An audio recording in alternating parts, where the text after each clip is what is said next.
Hey guys, welcome to today's video. We've got 3 crazy sovereign citizen Kens in court, with 2 of them coming from the exact same docket. But first, we're starting with an update on a previous sovereign citizen Karen I covered. She was arrested in court and then went on an unhinged rant on Facebook. Her earlier hearings will be linked in the description. Let's get started. Okay, the court is on the record in City of Conneaut versus Amber R. McHenry, case number 24 TRD 527. Court is in receipt of a pretrial report. Mr. Lewis.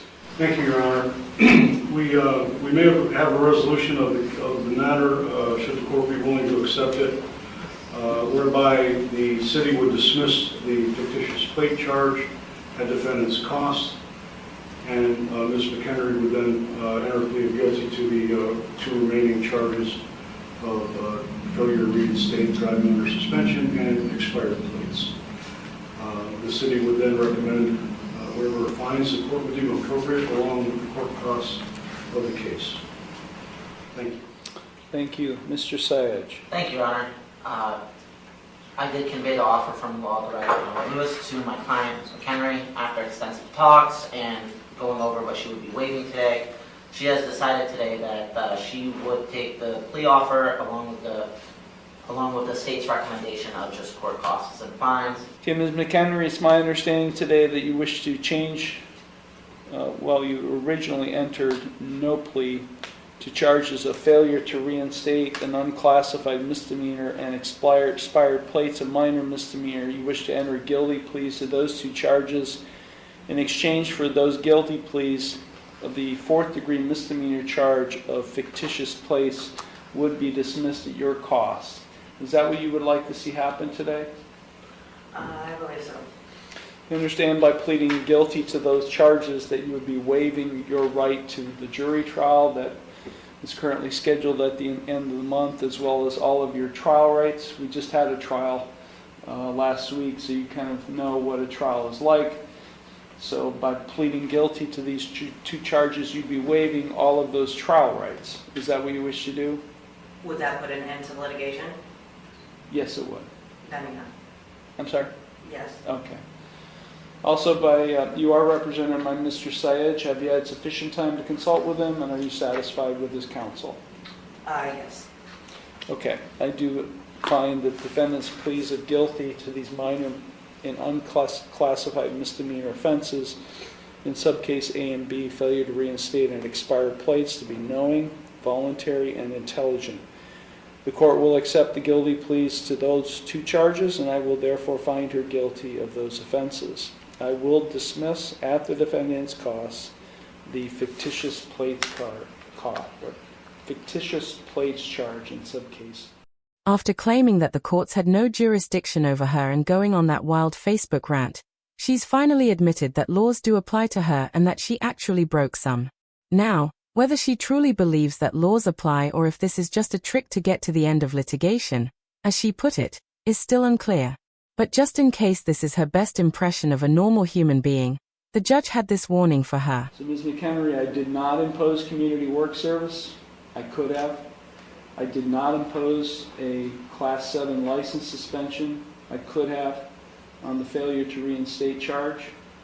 I've just given you a fine and costs, although I'm ordering you to provide proof of insurance on the vehicle you're driving that day. If you're not able to provide to the clerk proof of insurance on the vehicle you're driving that day, you are subject to what we call a non-compliance suspension with the Bureau of Motor Vehicles. I guess what I'm saying, Ms. McHenry, I could have sentenced you in a much more severe way. I did not. But understand that if you're back here with similar offenses and you're found guilty of those, I will impose those. What I didn't do today, I would do at a later time. Like I said, we'll see if she's truly changed her ways, or if as soon as she leaves the courthouse, she heads straight to the first lickable window.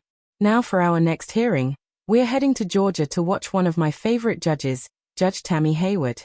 I love watching Judge Tammy Hayward because she has such a kind way of telling people they are ignorant and have no idea what they are talking about. This is LaTanya Denise Turner versus Brian K. Widener, State of Georgia, Salah Holdings, Define Gresham, and Larry W. Johnson.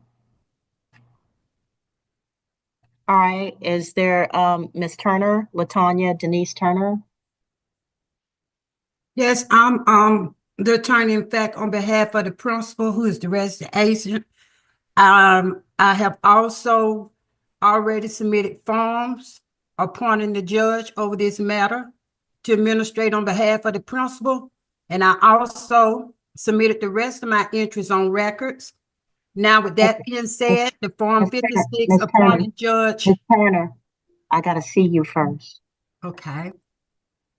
I'm trying to, there I go. Okay, there you are. All right, so Okay. Ms. Turner, very quickly.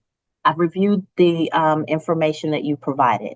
First of all, you're suing with respect to a foreclosure, which is a situation that involves land and a determination of ownership with respect to land. That is not my jurisdiction. I'm in state court. State court does not have jurisdiction over determinations of land. We deal with dispossessories, which is a temporary situation with respect to land, the allowing someone to use your land in exchange for rent or your property in exchange for rent. But we do not deal with the whether a foreclosure is proper. So in this case, this court is going to have to transfer your case to the Superior Court of Clayton County, depending on whether this is Clayton County that's involved.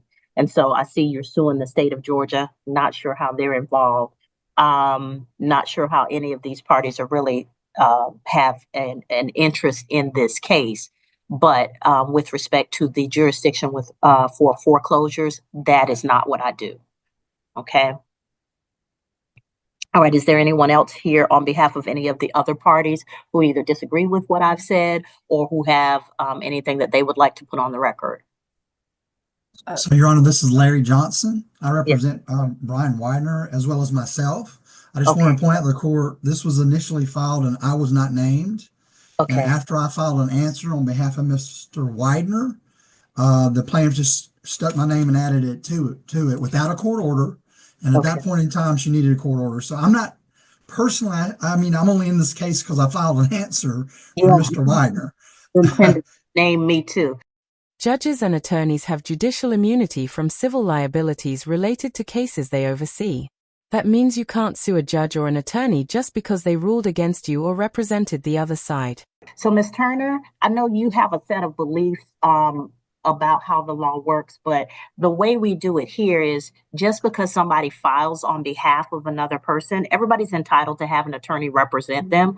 And so you can't then sue the attorney for giving them a defense. So everybody who comes into the case doesn't get sued individually. Like there are people who are responsible, allegedly, for what you are contending happened. But then there are other people who they choose to hire to help them navigate the case.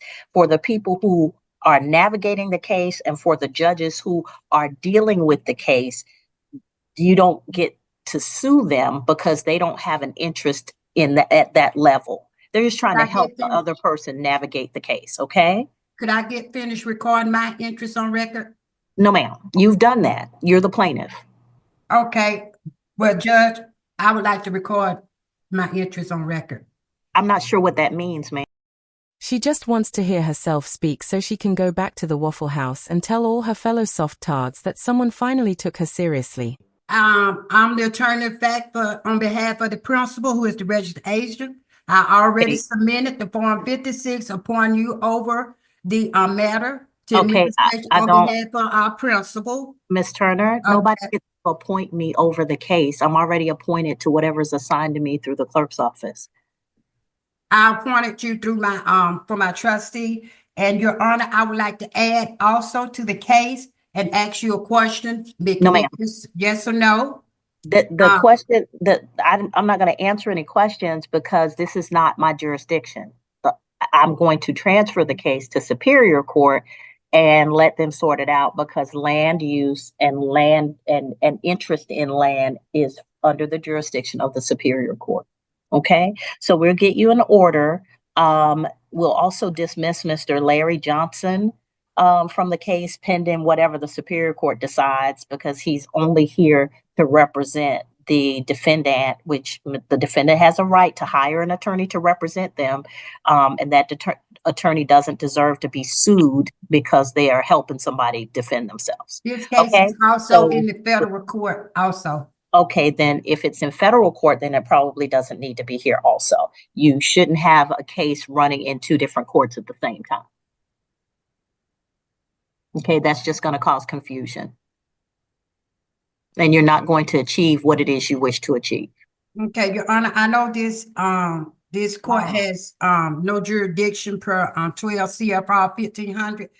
I actually looked up 12 CFR 1500, and nowhere in it does the word jurisdiction appear. It doesn't mention judge, attorney, or any of those other words you'd expect either. Still, the point here is that she doesn't think the courts have jurisdiction over her, but they sure as hell do over everybody else. And also, is there or should there be an investment in private residential property in the United States? Or is deposit? That is a question bigger than any of us can handle. People can invest in whatever they spend their money on. So at this point, I think that you're going a little bit too far afield. Like I said, we're going to go ahead and transfer this case to Superior Court, and my brother or sister judges on Superior Court will help you sort out what it is going on. Okay. All righty. So we'll go ahead and get an answer out to all of you. Get an order out to all of you transferring this case to Superior Court. But just as an aside, Miss Turner, everybody who comes in as a representative of somebody else, if they're an attorney, don't sue them, because it just makes the case harder to get through. Okay, if you want to achieve something with respect to finding out what happened with your foreclosure, don't keep adding people to the Your Honor, in this executive branch of law, I have a right to sue the attorney, anyone else involved. Ms. Turner, in this executive branch, I do have a right to sue them and anyone else involved. It's nonsense. None of what you're saying makes sense. Ms. Turner, it's federal law. Ms. Turner, we're not in federal court. None of what you're saying makes sense. You haven't established an estate. There's no trustee. You're giving us word salad. You're just saying stuff that you've read or somebody told you was appropriate. It's essentially called a sovereign citizen, but no, it's not a sovereign. It's not. I'm not a sovereign citizen. If those things work, don't put everybody with you. Don't put that on me. I'm not a sovereign citizen. Turner, you've made statements that sovereigns use, and so I have my trust set up, and I'm not a sovereign citizen. Yes, ma'am. I am a person working in my trust. Okay, I'm not a sovereign citizen. All right, that's against the law. Okay, I'm not a sovereign citizen. I have my trust set up. Okay. In a way that it's working for me, and I have it set up. Okay. And that's what I'm working on, my trust. You're an idiot and a sovereign citizen. While I highly recommend not drinking the soft Tardian Kool-Aid, it's not illegal to be either a sovereign citizen or an idiot, or both at the same time. A soft idiot. Now let's move on to our next and final Karen of the day, which also happened in the same judge's courtroom about an hour later. All right. So, Miss Ebony Milner is present. Also, the Mr. Brown, who's on here on behalf of Federal National Mortgage Association.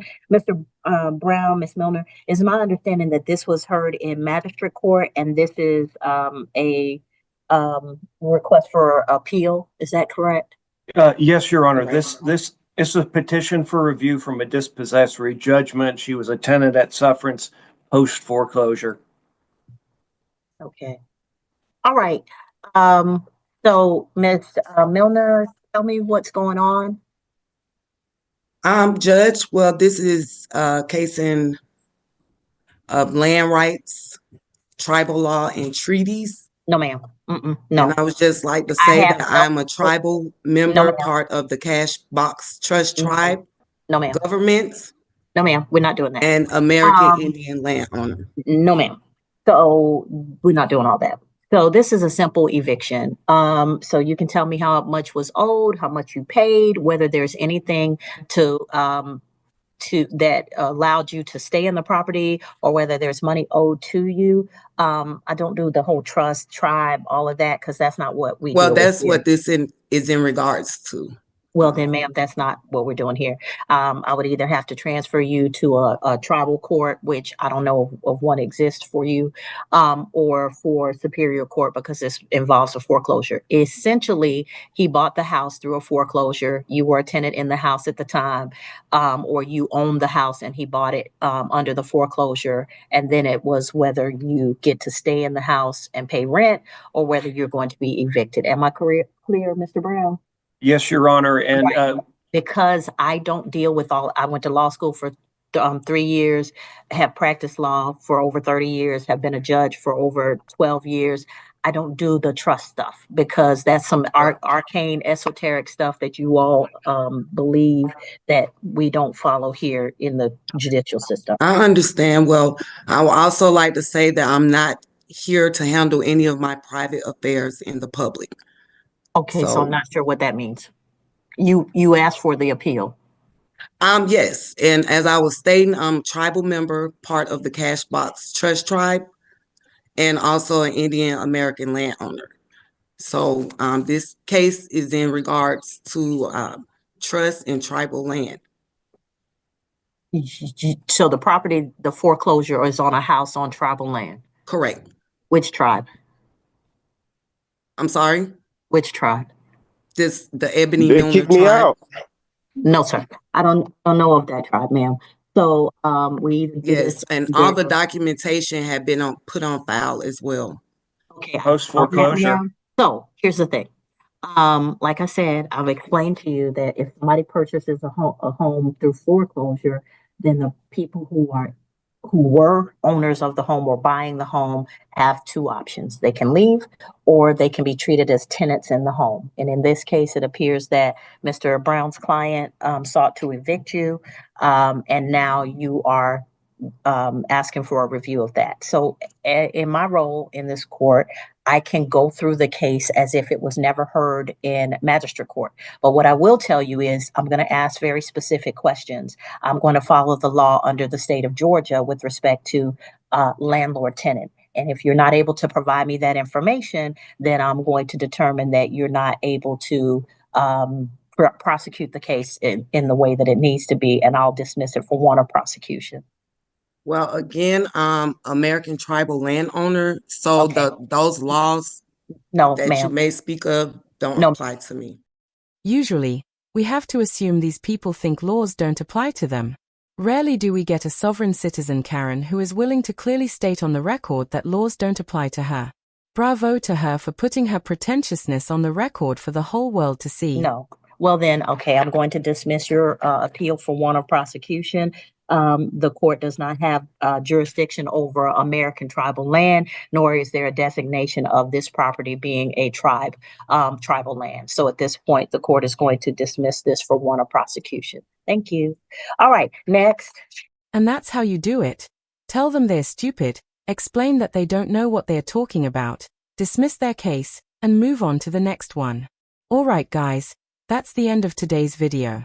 The next part, featuring the sovereign citizen Karen who's suing me in court and lost, will be out tomorrow. It's better than you can imagine because she got arrested again. And we'll see her back in court. If you liked the video, hit the like button. If you disliked it, hit the dislike button. Don't forget to leave a comment below and subscribe with notifications on so you don't miss any of my content.